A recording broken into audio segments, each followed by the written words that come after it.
Welcome to Sweet Life Beat Life. We hope this video helps. You start by making sure your phone runs the same Terraria build that includes the Zenith.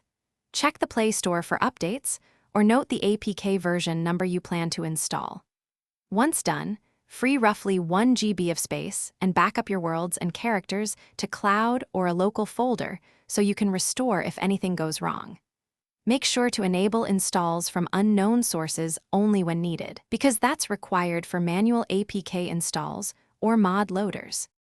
Now you install the mod loader that provides Zenith if your mobile build lacks it. You download a tmod loader APK that exactly matches your Terraria version.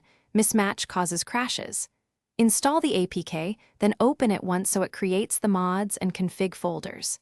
Next, put the Zenith compatible tmod file or the mod pack that contains Zenith into the mods folder using a file manager. You do this because tmod loader reads that folder when launching Terraria and loads the new content.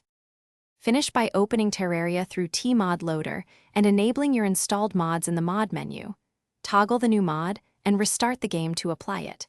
Then load a backed-up world or a small test world and verify Zenith appears via its crafting recipe or loot sources described by the mod. If the game crashes or the item is missing, disable the most recent mod, remove incompatible tmod files, and confirm every mod and tmod loader matches your Terraria version. Thanks for watching. Consider subscribing if we helped you.